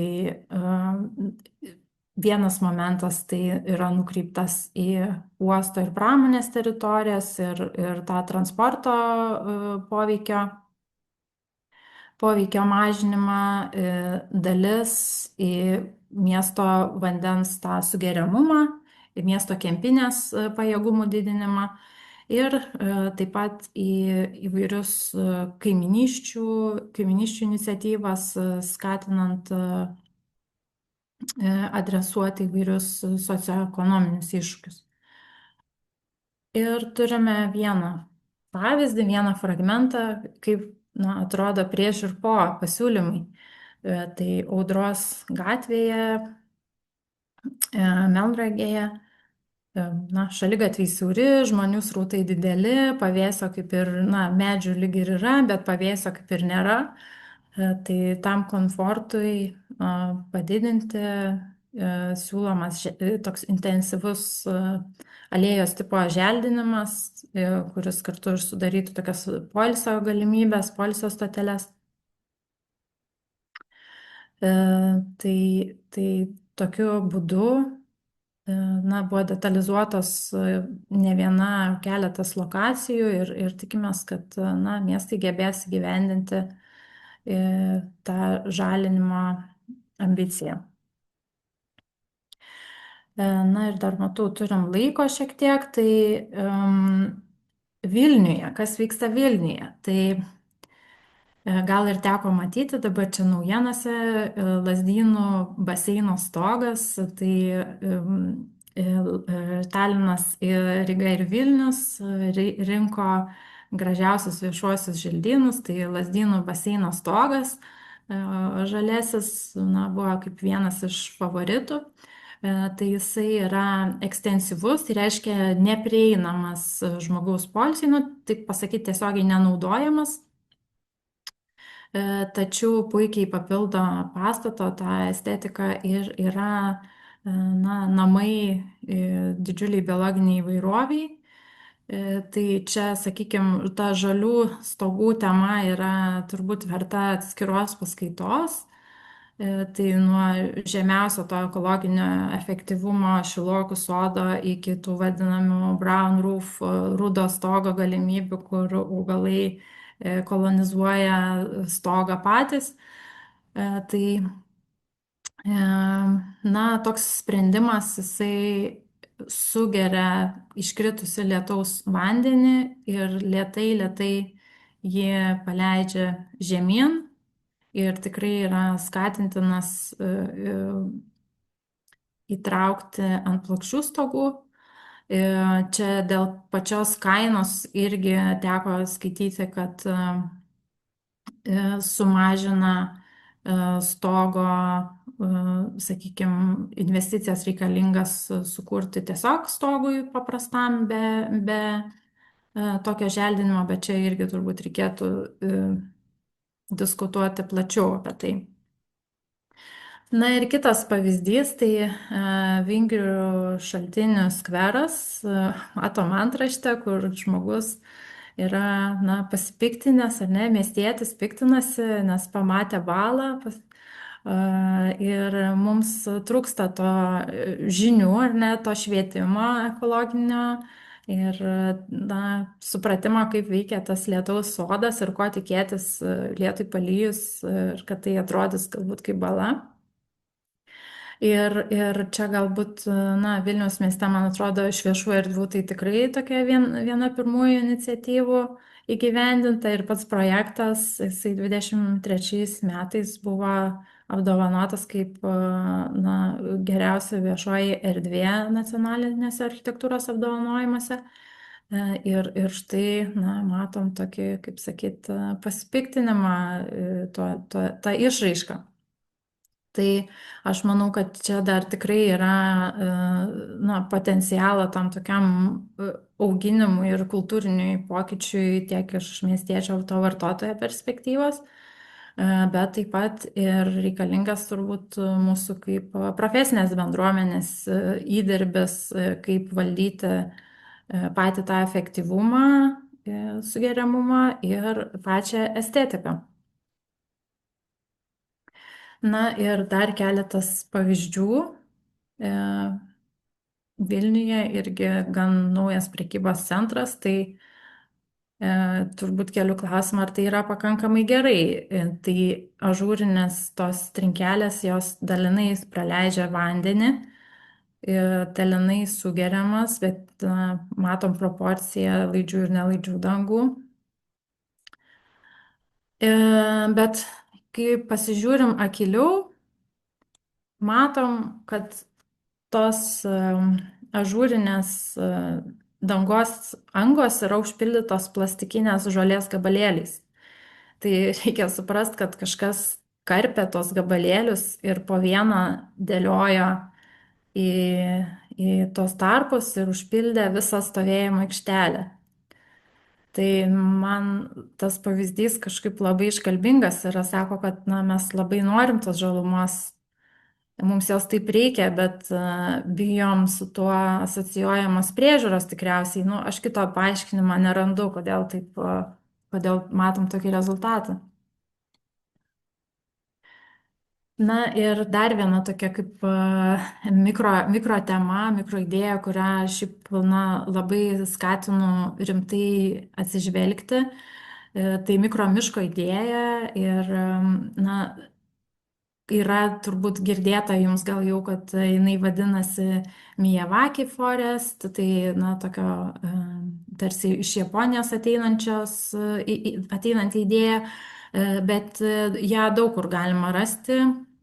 Ir pats metodas tai yra, na, vėl grįžtant į tos bazinius gamtinius principus, kad mes renkamės vietinius medžius ir krūmus, na, tarsi formuojam natūralią miško bendriją pagal natūralius principus ir naudojamas didelis tankis, tai jauni sodinukai ir tankis ten 3 ar 5 vienetai į kvadratinį metrą. Ir turim rezultatą, kur miškas, jisai, na, ta žalia masė, jinai susiformuoja 10 kartų greičiau ir ta bioįvairovė kartu ateina ir per 20-30 metų mes turime na, tokį maksimalų vaizdą. Ir, kaip minėjau jau anksčiau, toks mišrus tankų sodinimas, jis turi maksimalų vandens tą sugerimo potencialą ir minimalę priežiūrą. Tai tokiai susiformavusiai buveiniai priežiūra, na, absoliučiai minimali reikalinga. Na ir pavyzdys, kaip tai buvo, na, ta idėja realizuota Vilniuje, tai čia dar 23 metais projektas Perkūnkiemyje prie pat vakarinio aplinkelio, ribojasi sklypas su vakariniu aplinkeliu, tai na, toks gan nuskriausta vieta, nes labai triukšminga, mažo labai biudžeto, pati erdvė nedėkingos trikampio formos, labai atvira, vėjuota. Ir ant šlaito, tai visi minusai viename. Tai čia pasinaudojau tą galimybę išbandyti tą mikro miško idėją ir pasirinkus pionierinės rūšis, matom, rezultatas yra mažiau negu per 2 metus. Susiformavo tokia tanki masė, sodinta buvo maždaug medžiai kas 2 metrus, krūmai kas metrą ir iš viso apie 1000 krūmų ir 300 medžių ir matom jau beveik susiformavusią tokią jauną mišką. Tai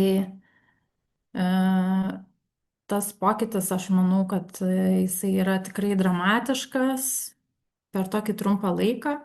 Ir tikslas yra ir toliau, kad tas miškas augtų, bręstų ir užstotų tuos fone esančius daugiabučius ir tokiu būdu sukurtų jaukią erdvę vietos gyventojams. Na ir matau, kad nedaug turim laiko, laikas tas labai tirpsta.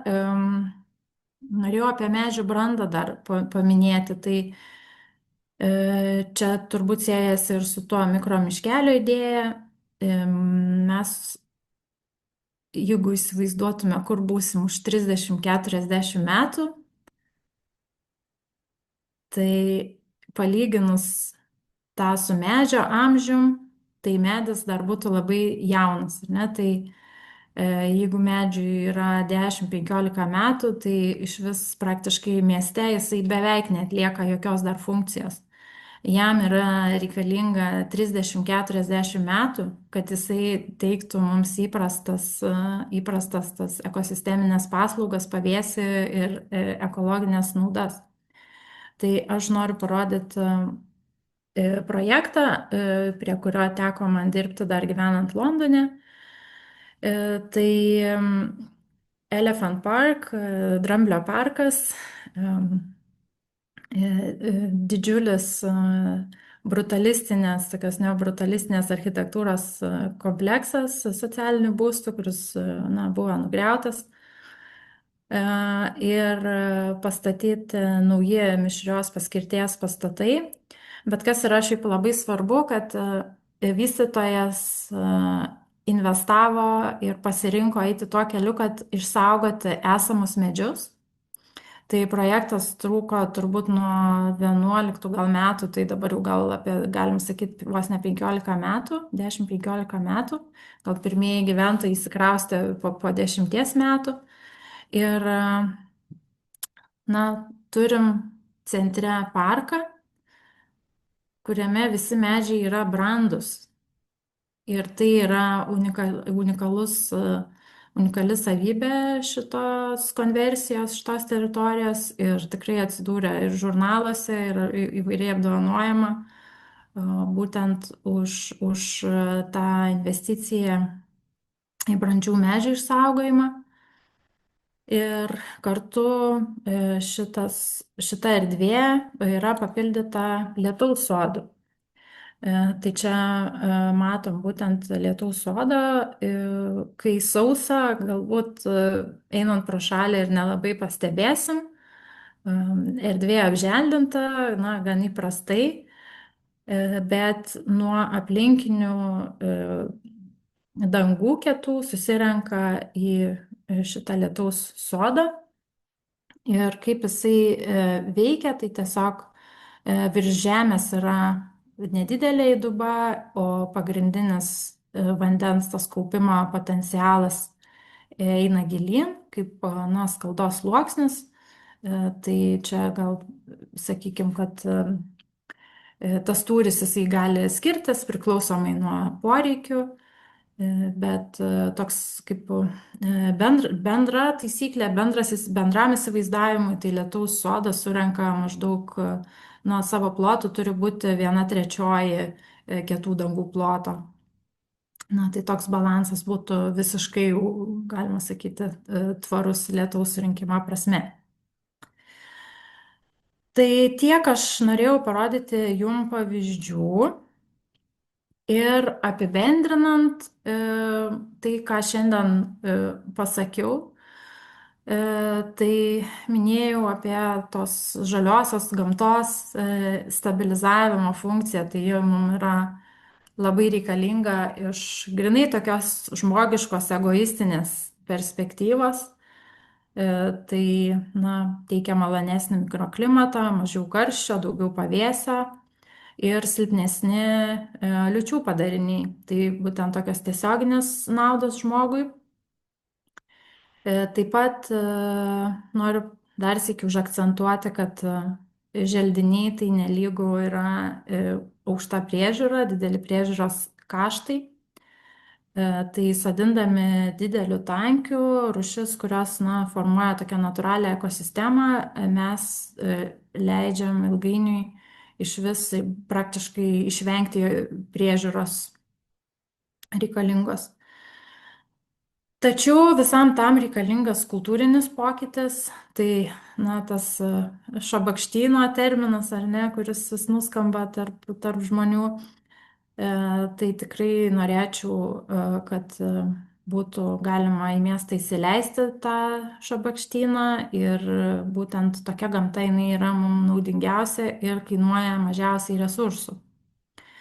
Ir pradėti nuo tokių low-tech priemonių, paprastų, kurios yra žemės paviršiuje, tokių kaip lietaus sodai, infiltracinės įvairios daubos, kur vanduo tiesiog natūraliai patenka į gruntą ir ten susigeria.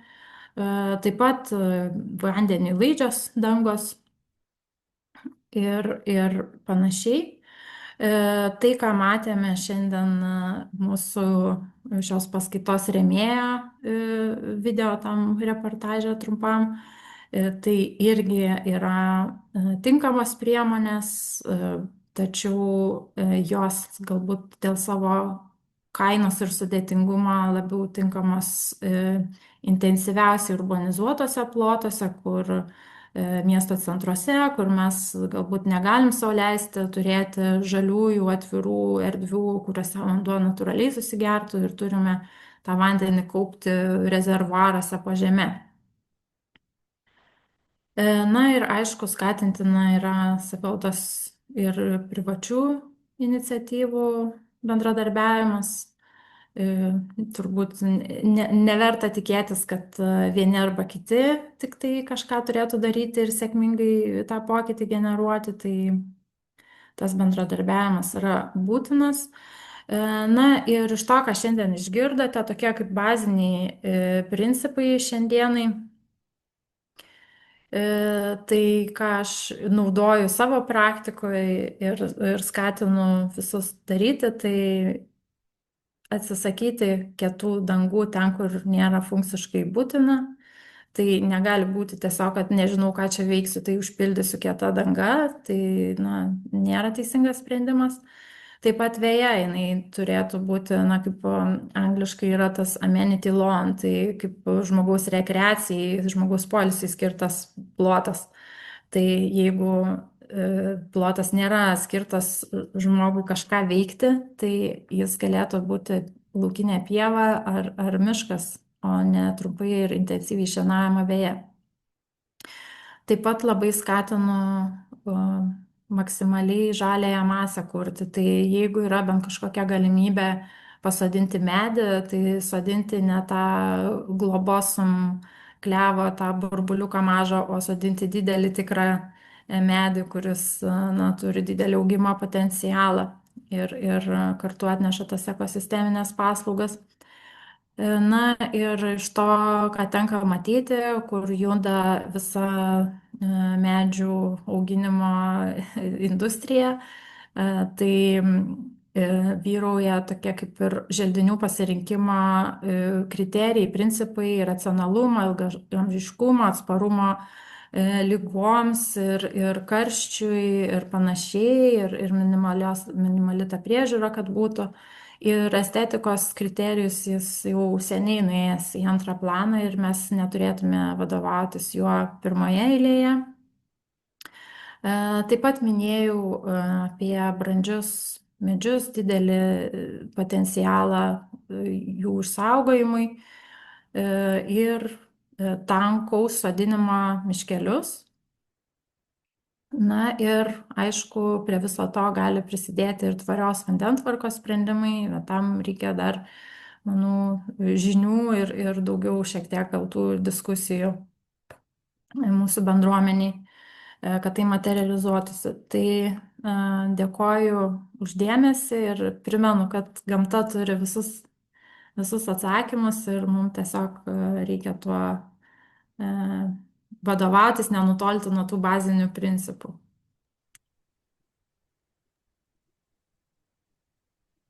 Na, tai turbūt jau paskaita atėjo iki pabaigos. Tikrai skrieja net sveikinimai. Komentaros irgi, ne vienas komentaras dėkoja už labai įdomų, vertingą, sistemingą pristatymą. Asmeniškai aš irgi labai džiaugiuosi turiniu, pristatytais iššūkiais ir kaip juos galima sistemingai spręsti, tiek inspiruojantis iš užsienio, tiek einant link Lietuvos. Nepanašu, kad mes Lietuvoje labai smarkiai, sakykime, dešimtmečiais atsiliktumėm šio klausimu, nors akivaizdu, kad dar tikrai yra ką veikti. Gal tai turime tikrai keletą klausimų čato lange, tai pereisime per juos visus iš eilės, bet aš dar pats turiu keletą klausimų pasižymėjęs per paskaitą, kas iškilo gal ir su kuo susidurėme mes patys, kaip komanda, kai projektuojame viešasis erdves. Būna tokių įdomių diskusinių momentų. Ir tiek ties tų pačių šlapinių projektavimų, bet Yra ir Visagine iš tikrųjų labai įdomi realizuota šlapynė viešojo erdvėje, tai tikrai yra tų pavyzdžių. Bet dabar norėjau paklausti iš tikrųjų dėl to, kad kelis kartus minėjai, Giedrė, dėl brandžių medžių sodinimo. Taip, Mhm. ir mes Vilniuje tikrai turim daug diskusijų. Tai kokiegi tie medžiai turėtų būti sodinami, Vilniaus oro uosto atvejais, kada susodinti labai nediduki medukai, kurie ten, na, ne tik, kad funkciškai turbūt mažai atlieka to savo funkcijos, Mhm. kurią turėtų atlikti, bet ir estetiškai labai tokie smulkus. Tai čia iš esmės mes matom, kad kartais, nu, ir šnekantis su medelynais, užsienio visokiais, iš medelynų gaunam informaciją, kad tarsi jie siūlytų 16-18 cm diametro medžius skersmens sodinti, kad būtų optimaliausias prieaugimo Mhm. procentas, tačiau savivaldybė dažnai, na, sakykime, turi tą poziciją, gal vadovaujasi kartais ir labiau ekonominė logika. Tai kaip iš tikrųjų yra pagal tave ir kokius naujus medžius reikėtų sodinti, kad ir urbanizuotose teritorijose mieste, kokio diametro? Tas Ai, techninis bet klausimas, aš bet tik pasitikslinu, Donatai, tu apie brandą kalbė, ar ne? Ne pačią rūšių pasirinkimą, bet turbūt sodinuko dydį, ar ne? jo, apie sodinuką Sodinuko dydį. brandą. Tai Mhm. jo, aš žinau, kad kiekvienas miestas turi savo tą standartą. Tai Klaipėda, kiek žinau, dabar berots 2025, tai tokius kaip ir didesnius. Tai be abejo, jie kainuoja gerokai daugiau, bet aš galbūt laikyčiausi tokios nuostatos, kad yra mums labai svarbu tinkamai paruošti duobę, tinkamai paruošti gruntą ir kaip amerikiečiai sako, geriau investuoti $50 į duobę ir $1 į patį sodinuką ir tada tu ilgai perspektyvai turėsi geresnį rezultatą.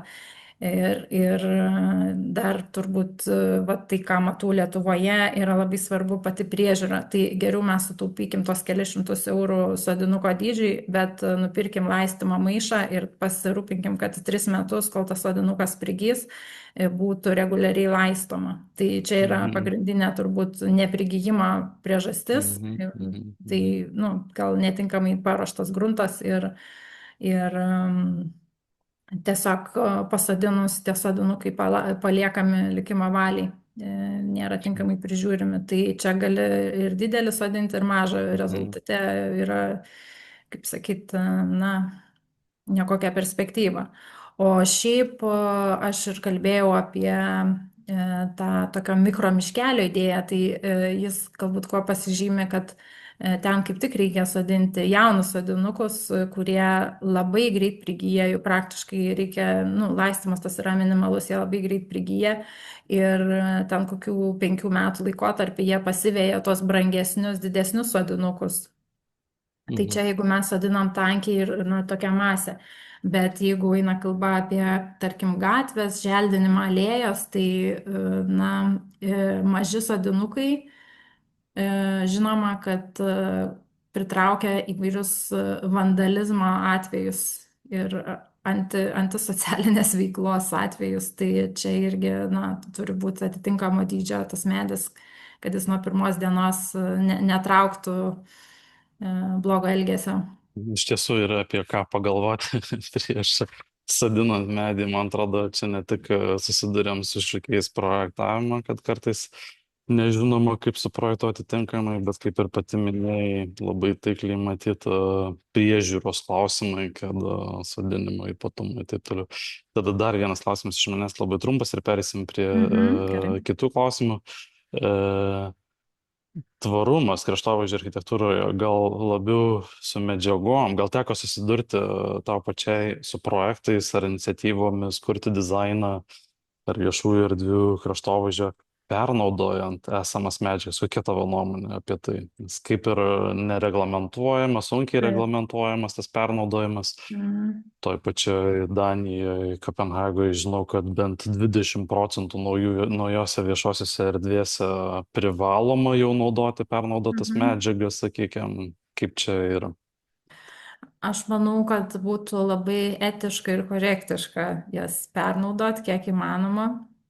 Tai toj pačioj Kopenhagoje tikrai teko matyti labai žiūrima paprastai, iš tiesų mes gal labai sureikšminam tą medžiagų pasirinkimą, bet matai, kad kažkas, eini tiesiog aikštė, jinai yra iš skaldos, bet yra tokie blokų intarpai ir matos, kad kažkas buvo tiesiog išardyta kažkur vienoje vietoje, bortai ar kažkas ir čia tiesiog atvežta ir įterpta. Ir tai kažkaip labai puikiai papildo tą viešosios erdvės gyvenimą ir tu matai, kad miestas jis yra kaip tęstinis procesas, nėra, kad kažką nutraukiau ir dabar kažką naujo su savo parašu atnešiau. Ir aišku, tie visi tvarumo elementai ir anglies dioksido pėdsakas ir visa kita, tai yra labai svarbu. Turbūt galiotų panaši taisyklė, kaip minėjai, kad pradžiai funkcionalumas, o tik po to estetika ir turbūt per Taip. nelik daug nesibaiminti, kad nebūtinai atrodys nauja. Manau, kad visiškai taip. Tai ačiū labai. Eikim dabar tada prie klausimų serijos. Šiaip iš tikrųjų gal pats pirmasis nuskambėjęs buvo Irenos Liubavičiūtės, gal pradėkim nuo jo, kaip truputį nuo toliau prieisim ir tada iki jau tokių konkretesnių. Tai pagal tave, kas tas kraštovaizdžio architektas? Aha, girdėjau šitą klausimą pačioj pradžioj, tai aš manau, kad čia labai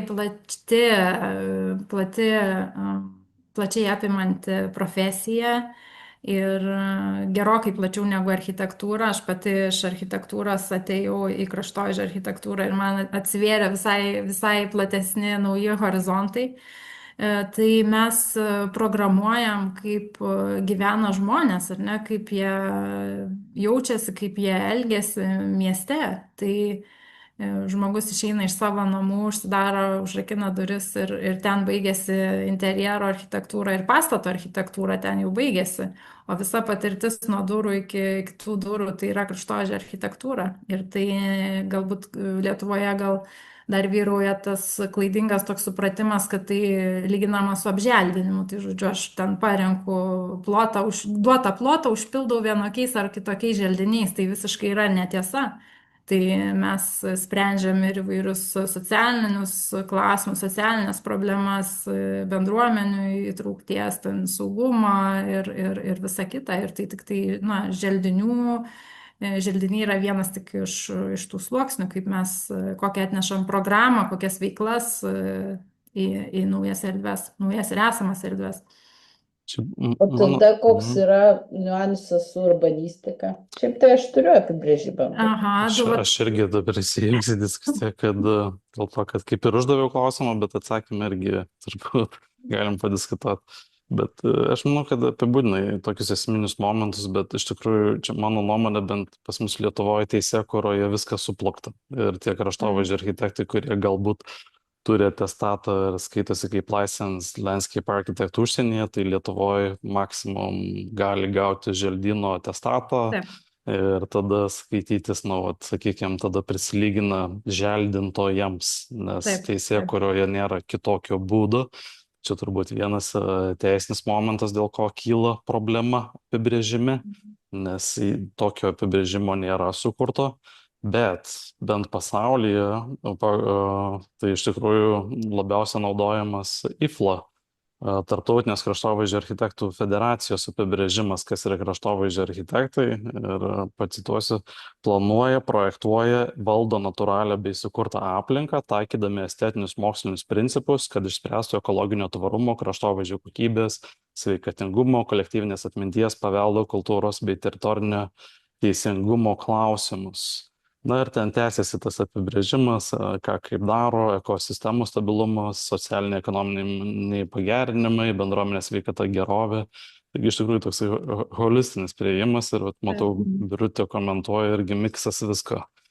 Aš galiu dar pasakyti, kad šiaip tai moksliškai tai apibrėžta, tai tarpdisciplininė sritis, apjungianti architektūrą, urbanistiką, ekologiją, meną ir technikos mokslus, jį nagrinėja, kaip planuoti, formuoti ir tvarkyti gamtinę ir žmogaus sukurtą aplinką, bei būtų suderinti estetiniai, funkciniai, ekologiniai, kultūriniai tikslai. Aš tik norėjau sakyti, man labai įdomus vienas aspektas, kiek jūs įsivaizduojat vis tiek tas rytis, jinai šiaip yra žmogaus sukurta, reiškia, jūs, kad ir gamtiniam priemonėm jūs formuojat kultūrinį kraštovaizdį. Tai man įdomus santykis su miestovaizdžiu, o dar įdomiau būtų pakalbėti, ką galima padaryti saugomą miestovaizdį, senamiestį kažkokiose tokiose situacijose. Nes, ten, kur laisva ir rabu, man nekelia didelių, taip sakant, problemų, bet kur yra viskas labai sukoncentruota, pakankamai saugoma ir identitetas yra prioritetas. Tai dabar ar jūs formuojat per šitą daiktą naują identitetą, ar jūs, pavyzdžiui, taikotės prie kažkokio vietos identiteto. Vat tie aspektai įdomu. Na šiaip, jeigu kalbant apie paveldą teritorijas, tai mano asmeninė nuomonė ir tokia gal profesinė patirtis rodo, kad Lietuvoje mes žiūrim labai griežtai į kas galima ir ko negalima. Ir, ką tikrai gerai pažįstu, tai Londono miesto tą situaciją, kaip yra žiūrima į paveldą. Ir tai yra tiesiog, mes laike esam vienam momente, ne, ir rytoj jau kažkas bus kitaip. Ir kad miestas yra toks gyvas, besivystantis ir tekantis organizmas, ir užfiksuoti kažką vienoj pozicijoje amžiams, nėra naudos, aš tame nematau prasmės. Ir tai, kad nauja ir sena gali sugyventi greta visiškai ir be kažkokio tai, tokių vertybių konflikto, tai aš manau, kad šito mes tikrai dar galime mokytis. Ir tos kraštovaizdinės priemonės, tai jos, aš manau, kad turi žiūrėti, aišku, su pagarba į bet kokią teritoriją, nebūtinai ar tai yra paveldas ar ne. Tai gali būti ir visiškai kažkokia natūrali gamtinė teritorija ar kažkoks tai kaimo kraštovaizdis, tai visiškai nesvarbu. Ir turi įvertinti tą esamą situaciją ir ją gerbti. Ir manau, kad savo intervencijom kurti kažkokią pridėtinę vertę, o ne savo asmeninį parašą. Tai gal čia taip, trumpai atsakant, bet čia irgi turbūt šitą temą galima atskirą paskaitą turėti. Kažkaip į tą pačią temą mačiau, kad neseniai gal vakar japonų kraštovaizdžio architekto, nebeatsiminsiu vardo pavardės, bet jisai teigia, kad jo koncepcinis priėjimas visą laiką yra kontekstas. Tai turbūt čia galėtų galioti.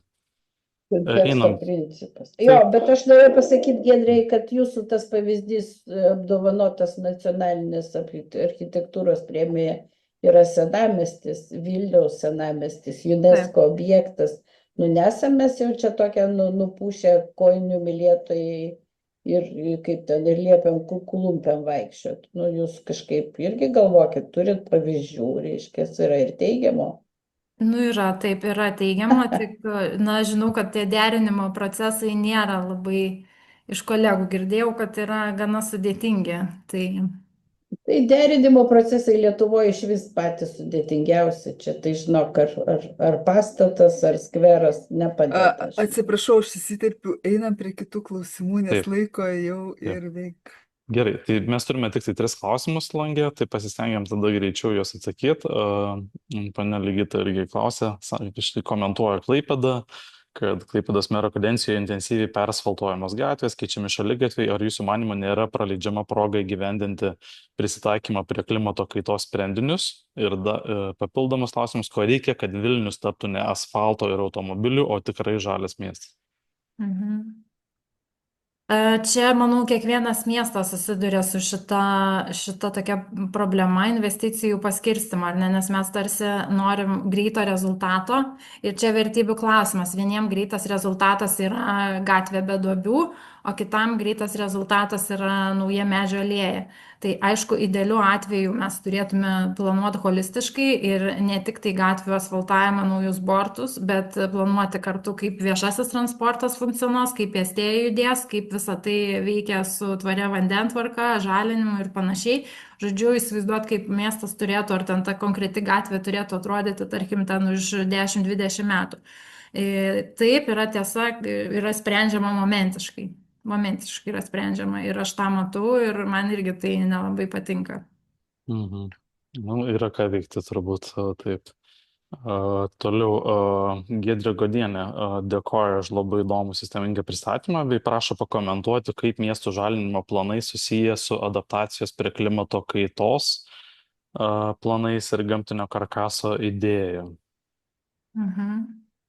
Tai rengiant tuos žalinimo planus tiek į tą gamtinį karkasą, tiek į miesto bendruosius planus tikrai detaliai atsižvelgta ir na, ta pati žalinimo poreikio analitinė schema, jinai paremta, kaip minėjau, duomenimis, taip pat gyventojų apklausos rezultatais ir taip pat skirtingi koeficientai yra duodami galiojantiems įvairiems dokumentams, tokiems kaip na, tas bendrasis planas yra Klaipėda pasirengusi ir kraštovaizdžio dalies atskirą tokį kaip ir planą, dokumentą, tai visi šitie sluoksniai jie atsigula kartu ir į tokį apibendrintą rezultatą.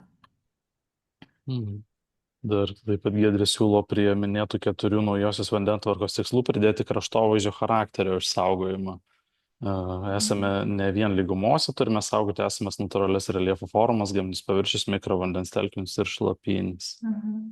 Jo, be abejo, tikrai pritariu, čia turbūt Giedrė kalba apie tokio gal platesnio masto intervencijas, kur mes na, galim kalbėti ne apie topografiją ir galbūt ten už miesto ribų mažiau netaip intensyviai urbanizuotas vietovės, aišku, pačioj miesto širdy šitie aspektai galbūt topografijos ir natūralaus to kraštovaizdžio charakterio aspektai galbūt nueina į antrą planą ir svarbiau turbūt kalbėti apie maksimalę funkciją, kaip maksimizuoti funkciją. Na ir turim tada paskutinį klausimą. Temų iš tikrųjų labai daug. Galima būtų, aišku, išsiplėsti, bet Ignas Račkauskas dėkoja už pristatymą ir norėjo paklausti. Žiemą Vilniuje tiek gatvėse, tiek ant šaligatvių užpilama daug druskos. Kaip būtų teisingiausia elgtis su druskingu vandeniu, nes, kaip minėjote, nuvesti šį vandenį į želdynus kenksminga? Taip, tai matom tikrai miestuose, turbūt dėl tokių švelnių žiemų, aš įsivaizduoju, kad tos druskos vis daugiau ir daugiau yra panaudojama, tai padariniai akivaizdus yra mirę medžiai gatvėse. Ir manau, kad fiziniai barjerai iš įvairių ten medienos plokščių padaryti mano asmeniniu vertinimu neturi realios naudos. Tai čia tokiam, sakykime, projektavimo lygmenyje turėtų būti į tai atsižvelgta ir na, galbūt kaip Kopenhagos pavyzdžių žiemą atskiriami tie srautai. Ir kitas momentas, na, mes kažkodėl taip užsimerkę tiesiog kiekvieną kartą, kai sinoptikai praneša, kad bus ten plikledis, tiesiog pilant tą druską visur. Tai galbūt mes tokiu bendru miestiečių susitarimu galim priimti sprendimą, kad tarkim barstome tik tai svarbiausias arterijas pėstiesiam, ar ne, kad galbūt viešuose erdvėse mažiau žmonių leidžia laiką, kai yra žiema ir tamsu, galbūt ten nereikia nuo kampo iki kampo viską druskai barstyti. Kitas momentas yra natrio chloridų yra alternatyvos, tik jos yra brangesnės, tai vėlgi gal mes galim bendrai susitarti, kad vis tik verta investuoti į alternatyvas ir galbūt tos smulkės skaldelę barstyti, kuri po to kažkaip, kiek žinau, kitų miestų patirtis rodo, kad jinai surenkama ir panaudojama pakartotinai. Tai tų sprendimų yra ir mes galim tikrai eiti jau nueitų keliu, ką kiti miestai darė ir padarė. Tai čia tiesiog valios klausimas.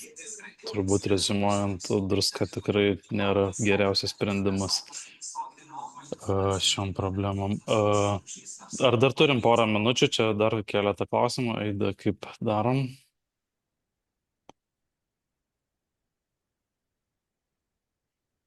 Aida, mikrofonas išjungtas. Jeigu... Atsiprašau, dar tada jo, porą klausimų paimam, nes labai Gerai, aktualu. Tai. taip, tai tada turbūt ir baigsim. Arūnas Andrašiūnas dar pakomentavo, kad Lietuvoje paveldo saugojimas vyksta per sąvoką neleisti ir tuo baigėsi.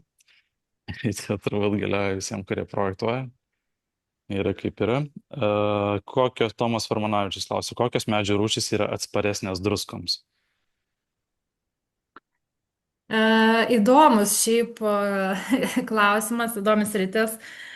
Vat, kai rengiam dabar čia Klaipėdos miestui želdinių, rekomenduojamų želdinių sąrašą, tai na, dalis miesto ne, yra patenka į tą teritoriją, kur druskinga, tai tiek dirvožėmis jis gali būti druska, tiek ir ore, jinai nuo jūros ateina ta druska.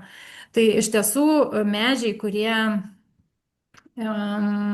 natūraliai auga, matau irgi komentarai žmonių, natūraliai auga pajūrio klimate, ne, tai jie turi tam tikrą toleranciją druskai, bet ta tolerancija irgi yra skirtinga, čia gal kiti specialistai galėtų detalizuoti.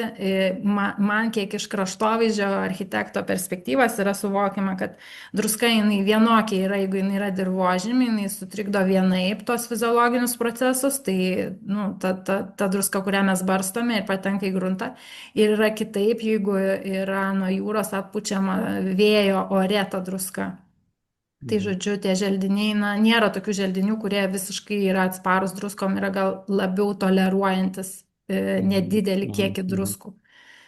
Tai turbūt užbaigiant dar tokį vieną įdomesnį gal klausimą, kad čia jau visi paklausė, dar tiesiog kilo toksai vienas Vilniaus saugotini medžiai, kuriuos saugoma irgi pagal jie, nu, nėra de facto saugomi. Matau, kad Aida kelia ranką, gal jau nebėra laiko tam paskutiniam klausimui. Bet Skandinavijos šalyse turi jie irgi užfiksavę medžio gyvavimo trukmę. Reiškia, kad nu, negali būti medis saugotinas visą amžių, nes nu, visi turi gyvavimo trukmę. Tiek žmonės, tiek medžiai. Kaip čia su to? Ar iš tikrųjų, jeigu jau saugotinas, tai iki tol, kol nudžius ir žus pats? Kaip čia? Ar tu norėtum pasakyti, jeigu medis artėja prie savo fiziologinės mirties, kad jo nebeverta saugoti? Aš tiesiog esu girdėjęs tokį faktą, kad skandinavai turi tą amžiaus gyvavimo trukmę nusistatę. Kokiu tikslu tiksliai jie tą padarė, aš nežinau, bet dėl to vat, gal įdomu buvo išgirsti komentarą. Nu, šiaip čia labai toks platus langas, ar ne? Tai aš suprantu, kad mes, jeigu matom, kad medis jau yra beveik negyvas ir mes norim kažkaip įsisavinti tą plotą, tai galbūt galim jį pakeisti nauju, bet čia irgi jaunas sodinukas nekompensuoja jokių būdų seno brandaus medžio. Bet kitas momentas yra apie medžio mieste gyvenimo trukmę. Tai jeigu mes žinom, kad ąžuolas, pavyzdžiui, yra 100-metis ir ten jis gali augti, tarkim, ir 500 metų, ar ne? Ir mes turim tokių ąžuolų, pavyzdžiui, kad ir Vilniuje, ir Bernardinų sode tikrai turim 100-mečių medžių, tai jie parko situacijoje, jie gali augti 100 metų, atsiprašau. Tas pats medis, ta pati rūšis, jeigu jinai yra gatvėje, jinai patiria didžiulį stresą ir žiūrėk, jau ta pati rūšis gal gyvuos tik tai, ten, nežinau, 60 metų, 100 metų, geriausiu atveju. Ir čia, aišku, nu, diskutuotinas klausimas, skirtingais šaltiniais, kokia yra vidutinė medžio gyvenimo trukmė mieste. Tai vienais šaltiniais 60 metų, kitais šaltiniais 20-30 metų, apie 30 metų. Priklauso ar nuo medžio rūšies turbūt. Taip, tai galime įsivaizduoti, kiek jie patiria įvairių faktorių, įvairių streso, kad netgi tie, kurie galėtų 100 metų gyventi, jie te gyvena 60 metų. Dėl to, kad mieste sunkiau išgyventi, jiems neaiškia. Taip. Gerai, tai turbūt laikas išseko, dar čia pasipylė dar daug padėkojimų, tai ačiū labai. Ir turbūt... Aš dar norėčiau tarti žodį. Ar aš prisijungus garsą ar ne? Taip. Tiesiog atsisveikinimu iš karto anonsuoju sekančią paskaitą, kaip matote, rugsėjo 17. už poros savaičių iš KTU. Urbanistas architektas Evaldas Ramanauskas pasakos apie teritorijų planavimo klausimus siekiant darnaus miesto urbanistinio vystymo. Tai yra tai, kas aktualu mums, ir jis truputį įneš tą kontekstą teisinio reguliavimo, kaip kas vyksta Lietuvoje, ko stinga, ir tokį platesnį akiratį parodys. Tai labai kviečiu tęsti šitą temą ir dalyvauti. Ačiū visiems, ačiū labai Giedrė už tikrai nuosekliai įdomią paskaitą, ačiū Donatai už tokį smagų moderavimą, dalyviams už aktyvų klausimą, dalyvavimą diskusiją.